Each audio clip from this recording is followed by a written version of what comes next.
नाजरीन, बसीत से इत्तला पाने के बाद काब बिन आमिर, मुगीरा बिन काब और मंजर बिन जुबैर तीनों जब उस कोहिस्तानी सिलसिले के ऊपर आए जिसके नीचे खानकाहें थीं, तो उन्होंने देखा कि अनगिनत घोड़ सवार दरियाए फरदेश के किनारे किनारे बढ़ते हुए राहिबों की खानकाहों का रुख किए हुए थे। इस मौका पर अपने पहलू में खड़े मंजर बिन जुबैर को मुखातिब करते हुए कहतानी सरदार कहने लगा, इब्ने जुबैर, कम अज कम तुमने मुझे पहले ही बता दिया होता कि इस कदर भागने वाले नौजवानों को खानकाहों के पीछे पनाह दी गई है। अब देखो, फिलिप के मुसल्लह जवान खानकाहों का ही रुख किए हुए हैं, और अगर उन्होंने खानकाहों के अकबी हिस्से से भागने वाले मुसलमान गुलामों को देख लिया या वो उन्हें निकालने में कामयाब हो गए तो याद रखना हमारे सारे कबीले की खैर नहीं। चार्ल्स हम पर बगावत का इल्जाम लगाने में देर नहीं लगाएगा और हम पर हमला आवर होगा। हमले के नतीजे में जो हालत मुसलमानों की होगी उसे तुम खूब जानते हो। काब बिन आमिर के खामोश होने के बाद मंजर बिन जुबैर जवाब देने लगा, सरदार, आपको परेशान और फिक्रमंद होने की जरूरत नहीं है। ये लोग रात के पिछले हिस्से में आए थे। उस वक्त एक राहिब मुझे घर से जगा कर ले गया था। सुबह तक हम उनके खाने का एहतमाम करते रहे। राहिबों ने उनकी खूब देखभाल की। इस वक्त वो सब आराम कर रहे होंगे। खानकाहों के राहिबों ने भी घोड़ सवारों को अपनी तरफ आते हुए देख लिया होगा, लिहाजा भागने वाले गुलामों को चौकन्ना और मुहतात कर दिया होगा। मैं आपको यकीन दिलाता हूं कि इन खानकाहों के पीछे जो गारें हैं वो ऐसी महफूज और भूल भुलैयों पर मुश्तमिल हैं कि आने वाले ये घोड़ सवार उन्हें तलाश नहीं कर पाएंगे। मैं अभी अभी जो आपकी हवेली की तरफ आया था तो मैं आपको यही इत्तला देना चाहता था कि रात को कुछ मुसलमान भाग कर आए थे जिन्हें हमने गारों में छुपा दिया है। इसे इत्तेफाक कहिए कि जिस वक्त मैं आपकी हवेली के सदर दरवाजे पर पहुंचा उस वक्त अदनानी कबीले के सरदार साद बिन सलामा का एलची भी आपकी हवेली के सामने मौजूद था। मैं उसके साथ हवेली में दाखिल हुआ था। जो बात मैं आपसे कहना चाहता था वो उस एलची ने आपसे कह दी। नाजरीन, तलाशी लेने वाले घोड़सवार अब खानकाहों के करीब आ रहे थे। इस मौका पर मंजर बिन जुबैर ने काब बिन आमिर को मुखातिब किया, हम तीनों को इस कोहिस्तान के ऊपर खड़ा नहीं होना चाहिए। नीचे उतरकर राहिबों की खानकाहों की तरफ बढ़ना चाहिए और आने वाले मुसल्लह जवानों के कमानदार से मिलना चाहिए। अगर वो पूछे कि हम किस तरफ आए हैं तो हम उनसे कहेंगे कि हम इन खानकाहों के राहिबों की खैरियत दरियाफ्त करने आए हैं और ये हमारा मामूल है कि हम इनकी अहवाल पुरसी के लिए आते हैं ताकि इनकी जरूरियात को पूरा किया जा सके। इस मौका पर मुतमईन से अंदाज में काब बिन आमिर ने मंजर बिन जुबैर की तरफ देखा, फिर मुस्कुराते हुए असबात में गर्दन हिलाई। फिर वो कोहिस्तानी सिलसिले से नीचे उतरकर खानकाहों की तरफ बढ़ने लगे। उनके वहां पहुंचने तक मुसल्लह जवान खानकाहों तक पहुंच चुके थे और उनके देखते ही देखते कुछ देर तक वो राहिबों से गुफ्तगू कर रहे थे। इसके बाद वो खानकाहों के पास से गुजरकर दरियाए फरदेश के किनारे किनारे शुमाल की तरफ बढ़ने लगे। उनके ऐसा करने पर काब बिन आमिर, मंजर बिन जुबैर और मुगीरा बिन काब काफी हद तक मुतमईन हो गए। जब दरियाए फरदेश के किनारे किनारे वो मुसल्लह जवान उन तीनों के करीब आए तो हाथ के इशारे से काब बिन आमिर ने उन्हें रुकने के लिए कहा। उनके आगे आगे उनका कमानदार था। हाथ के इशारे से उसने अपने सवारों को रोक दिया। फिर काब बिन आमिर को मुखातिब करके कहने लगा, तुम कौन हो और हमें क्यों रोका है? इस पर बड़े पुरवकार अंदाज में काब बिन आमिर उसे मुखातिब करके कहने लगा, मेरे अजीज, मैं कहतानी कबीले का सरदार काब बिन आमिर हूँ। मेरा ये रोजमर्रा का काम है कि मैं राहिबों की इन खानकाहों की तरफ आता हूँ और इनकी अहवाल पुरसी करता हूँ। अगर इन्हें किसी चीज की जरूरत हो तो इन्हें मुहैया करता हूँ। आज भी मैं इसी सिलसिले में इस तरफ आया तो इतने मुसल्लह जवानों को देखकर हैरत हुई। इसी बिना पर तुम्हें रोका है। काब बिन आमिर जब खामोश हुआ तो वो कमानदार किसी कदर खुशकुन अंदाज में काब बिन आमिर की तरफ देखते हुए कहने लगा, हमें इस बात की खुशी है कि आप इन इलाकों में राहिबों की देखभाल करते हैं। दरअसल हमारे शहंशाह चार्ल्स के बेटे फिलिप के कुछ गुलाम हमारे मुसल्लह जवानों को कत्ल करके भागे हैं। हमें शक गुजरा था कि वो भागकर अलबिशारात की तरफ आए हैं। इस सिलसिले में पहले हमने अदनानी कबाइल का रुख किया, उनकी सारी बस्तियों को देखा, लेकिन हमें गुलाम नहीं मिले। अब हम कहतानी कबीले की तरफ आए हैं। अच्छा हुआ आपसे मुलाकात बस्ती से बाहर ही हो गई।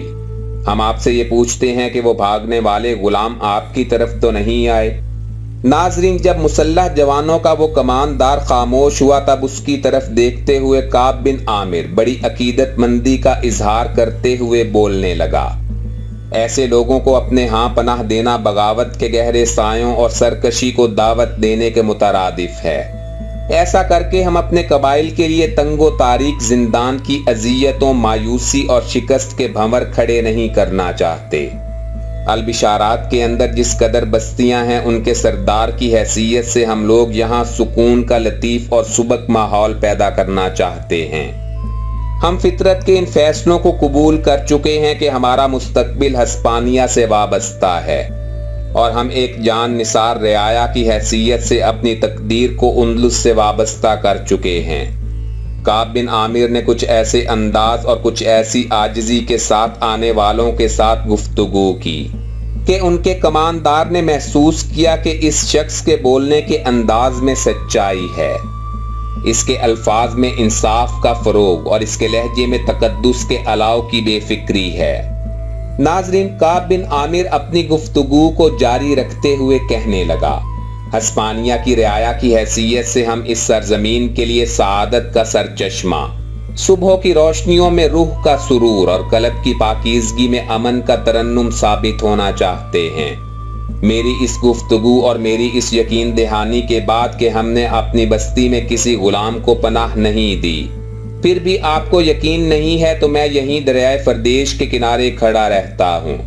आप आगे जाएं, मेरी तरफ से आपको इजाजत है कि आप मेरे कबाइल की सारी बस्तियों के एक एक घर को देख सकते हैं, तलाशी ले सकते हैं, और अगर भागने वाले गुलामों में से एक भी मेरी किसी बस्ती के घर से मिल गया तो आप लोग वापस आएं और यहीं दरिया फरदेश के किनारे मुझे मसलूब कर दें, संगसार कर दें। मैं एहतजाज की एक सदा भी बुलंद नहीं करूंगा। काब बिन आमिर के इन अल्फाज से वो लोग कुछ ऐसे मुतासिर हुए कि उनका कमानदार कुछ देर तक बड़े गौर से उसकी तरफ देखता रहा, फिर कहने लगा, आपकी बातों में खुलूस और जान निसारी है। इससे पहले हम अदनानी कबाइल की सारी बस्तियों का जायजा ले चुके हैं, वहां से भी हमें कुछ नहीं मिला। हम अब वापस फिलिप के पास जाते हैं और उस पर इंकशाफ करते हैं कि भागने वाले न जाने किधर चले गए, उनका कोई पता नहीं चला। उसे ये भी यकीन दिलाएंगे कि उन्होंने अलबिशारात के सिलसिलों में पनाह नहीं ली। बहरहाल जाते हुए मैं आपसे ये कहूँगा कि हमारे जाने के बाद भागने वालों में से कोई आए तो हमें ज़रूर इत्तला देना। काब बिन आमिर कहने लगा, आप बिल्कुल मुतमईन और बेफिक्र होकर जाएं। आपके जाने के बाद भी भागने वालों में से किसी ने हमारी इन बस्तियों का रुख किया तो उसकी इत्तला फिलफौर आपको दी जाएगी। मुसल्ला जवानों का कमानदार फिर चंद लम्हों तक बड़ी अकीदत से काब बिन आमिर की तरफ देखता रहा। उसके बाद उसने काब बिन आमिर को मुखातिब किया, ऐसी ही यकीन दहानी मुझे अदनानी कबाइल के सरदार साद बिन सलामा ने भी दी है, और जो गुफ्तगू आपने मुझसे की है इससे मैं बिल्कुल मुतमईन और खुश हूँ। इस सिलसिले में मैंने आपको जो जहमत दी है उसके लिए मैं आपसे मुआज़रत चाहता हूँ। इसके साथ ही वो मुसल्ला जवान दरिया फरदेश के किनारे किनारे शुमाल की तरफ चले गए।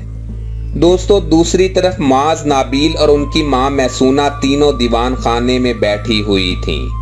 तीनों मगमूम, परेशान और फिक्रमंद थीं कि इस मौका पर माज ने अपनी माँ और बहन को मुखातिब किया। फिलिप के मुसल्ला जवानों ने अगर यहाँ पनाह लेने वाले गुलाम मुसलमानों को तलाश कर लिया तो फिर हमारे कबाइल एक ना ख़त्म होने वाली अजियत और अकूबत का शिकार होकर रह जाएंगे। मुआज जब खामोश हुई तो उसकी माँ ने उसकी तरफ देखते हुए कहना शुरू किया, भागने वाले गुलामों को इस तरह गारों में पनाह नहीं देनी चाहिए थी। मुआज ने जवाब दिया, वालिदा, मैं इस सिलसिले में आपसे इत्तेफाक नहीं करती। بھاگنے والوں کو پناہ ضرور دینی چاہیے، یہ ہمارا فرض بنتا ہے، لیکن ان کو پناہ دینے کا کوئی اچھا انتظام ہونا چاہیے جہاں وہ محفوظ رہیں۔ اس کے بعد ان کی آمد کی اطلاع خیر الدین باربروسا کے ساتھیوں کو کی جانی چاہیے تاکہ وہ ان کو یہاں سے نکال کر لے جائیں۔ دوسری جانب ہسپانیہ کے ولی عہد فلپ کے مسلح جوانوں کے جانے کے بعد کعب بن عامر، منظر بن زبیر اور مغیرہ بن کعب کچھ دیر تک دریائے فردیش کے کنارے کھڑے رہے۔ جب شمال کی طرف جانے والے مسلح جوان کوہستانی سلسلے کا ایک موڑ مڑتے ہوئے ان کی نظروں سے اوجھل ہو گئے، تب انہوں نے بھی دریائے فردیش کے کنارے شمال کی طرف جانا چاہا، لیکن انہیں ایک دم رک جانا پڑا، اس لیے کہ ان کی پشت کی جانب سے کسی نے انہیں پکارا تھا۔ تینوں نے جب مڑ کر دیکھا تو خانقاہوں کی طرف سے راہب بطروش تقریباً بھاگتا ہوا ان کی طرف آ رہا تھا۔ بطروش کو اپنی طرف آتے دیکھ کر تینوں آہستہ آہستہ اس کی طرف بڑھنے لگے۔ اس کے قریب جا کر کعب بن عامر نے کسی قدر فکر مند لہجے میں بطروش کو مخاطب کیا۔ بطروش، خیریت تو ہے؟ یہ جو فلپ کے مسلح جوان خانقاہوں کی طرف آئے تھے انہیں کوئی شک تو نہیں گزرا؟ بطروش نے بڑے مطمئن انداز میں کعب بن عامر کو مخاطب کیا۔ آپ لوگوں کو فکر مند ہونے کی ضرورت نہیں۔ فلپ کے مسلح جوان ہمارے پاس آئے، بڑی رازداری سے انہوں نے ہم سے بھاگنے والے مسلمانوں کے متعلق پوچھا۔ جب ہم نے لا علمی کا اظہار کر دیا اور انہیں یہ بھی یقین دلایا کہ بھاگنے والوں نے ان علاقوں کا رخ نہیں کیا تو وہ کسی قدر مطمئن ہو گئے۔ میرے خیال میں وہ اگر ہمارے پاس نہ آتے اور سیدھے آپ کی طرف جاتے تو وہ ضرور آپ کی بستیوں کی تلاشی لینے کی کوشش کرتے۔ ہمارے ساتھ گفتگو کرنے کے بعد وہ مطمئن ہو گئے اور چلے گئے۔ ناظرین، بطروش جب خاموش ہوا تو کسی قدر فکر مندی کا اظہار کرتے ہوئے کعب بن عامر کہنے لگا، میرے عزیز، فلپ کے مسلح آدمیوں سے تو ہم نے پناہ لینے والوں کو بچا لیا، لیکن یہ سلسلہ کب تک قائم رہے گا؟ فلپ بڑا ڈھیٹ اور بڑا انتقام لینے والا آدمی ہے، وہ بھاگنے والے مسلمانوں کو ضرور تلاش کر لے گا، اس لیے کہ ان مسلمانوں کو غلام بنا کر وہ نئی دنیا میں بھجوانا چاہتا ہے، اور ان پر وہ دو طرح کے الزام لگائے گا۔ ایک تو یہ بھاگے، دوسرے وہ مسلح جوان جو انہیں ساحل کی طرف لے جا رہے تھے انہوں نے انہیں قتل کیا۔ گو وہ مسلح جوان لوٹ گئے ہیں، لیکن ایک بات یاد رکھنا، فلپ ضرور اپنے مخبر البشارات میں پھیلائے گا، ان کے ذریعے جاننے کی کوشش کرے گا کہ بھاگنے والے کدھر گئے۔ اب ہمارے سامنے سب سے بڑا مسئلہ یہ ہے کہ انہیں یہاں سے کسی نہ کسی طرح نکال کر افریقہ کی طرف روانہ کیا جانا چاہیے۔ ساتھ ہی کسی پر یہ انکشاف تک نہیں ہونا چاہیے کہ بھاگنے والوں نے دریائے فردیش کے کنارے غاروں میں پناہ لی ہے۔ کعب بن عامر جب خاموش ہوا تب بطروش نے کہنا شروع کیا، ان کے متعلق آپ کو فکر مند ہونے کی ضرورت نہیں ہے۔ ہم نے رات کے وقت ہی اپنے دو رازدار ملاحوں کو افریقہ کی طرف روانہ کر دیا تھا، جو محترم خیر الدین باربروسا کی خدمت میں حاضر ہوں گے اور ان مسلمانوں کو یہاں سے نکالنے کا اہتمام کریں گے۔ اس وقت ہمارے سامنے سب سے بڑا مسئلہ ان لوگوں کی خوراک کا ہے۔ دوستو، یہ کہہ کر بطروش کو رک جانا پڑا، اس لیے کہ اس کی بات کاٹتے ہوئے کعب بن عامر بول اٹھا، یہ کوئی بڑا مسئلہ نہیں ہے، اس کے متعلق تمہیں فکر مند ہونے کی ضرورت نہیں۔ آج رات کے وقت ان لوگوں کو ضرورت کے مطابق اناج اور دوسری اشیاء پہنچ جائیں گی، بس تم لوگ پناہ لینے والوں کو جلد از جلد یہاں سے نکال کر محفوظ جگہ پہنچانے کا اہتمام کرو۔ کعب بن عامر کے ان الفاظ سے بطروش مطمئن ہو گیا۔ پھر کعب بن عامر، مغیرہ بن کعب اور منظر بن زبیر تو واپس دریا کے کنارے کنارے شمال کی طرف روانہ ہو گئے، جبکہ بطروش واپس خانقاہوں کی طرف جانے لگا۔ ناظرین، کعب بن عامر اور مغیرہ بن کعب دونوں باپ بیٹا حویلی میں داخل ہونے کے بعد جو ہی حویلی کے صحن میں آئے تو دیوان خانے سے معاذ تقریباً بھاگتی ہوئی نکلی۔ اس کے پیچھے پیچھے نابیل اور ان کی ماں میسونہ بھی تھی۔ معاذ اپنے باپ کے سامنے آئی اور انتہائی بے چینی اور فکر مندی میں اسے مخاطب کیا۔ بابا فلپ کے وہ مسلح دستے جو بھاگنے والے مسلمان غلاموں کی تلاش میں ادھر آئے تھے، کیا وہ لوٹ گئے ہیں؟ या हमारी बस्ती की तलाशी का सिलसिला शुरू कर चुके हैं। और जब उन्होंने दरिया के किनारे राहिबों की खानकाहों का रुख किया था, वहां कोई हादिसा तो पेश नहीं आया। काब बिन आमिर ने शफकत भरे अंदाज में जवाब दिया, मेरी बेटी, मैं तेरी फिक्रमंदी और परेशानी को समझता हूँ। मुसलमानों के लिए जो दर्दमंदाना जज्बा तू रखती है, इसके लिए तेरे जज्बे और एहसासात काबिले सताइश हैं। फिलिप के मुसल्ला दस्ते खानकाहों की तरफ जरूर गए थे, लेकिन वहां के राहिबों ने उन्हें मुतमईन कर दिया। फिर मेरी उनसे गुफ्तगू हुई, उससे भी उन्हें इत्मीनान हासिल हुआ, लिहाजा वो हमारी बस्तियों की तलाशी लेने की बजाय वापस लौट गए हैं। नाजरीन, खैरुद्दीन बारबरोसा के मुतालिक आपको हमारी ये एपिसोड कैसी लगी? हमें कमेंट बॉक्स में अपनी कीमती राय से जरूर आगाह करें।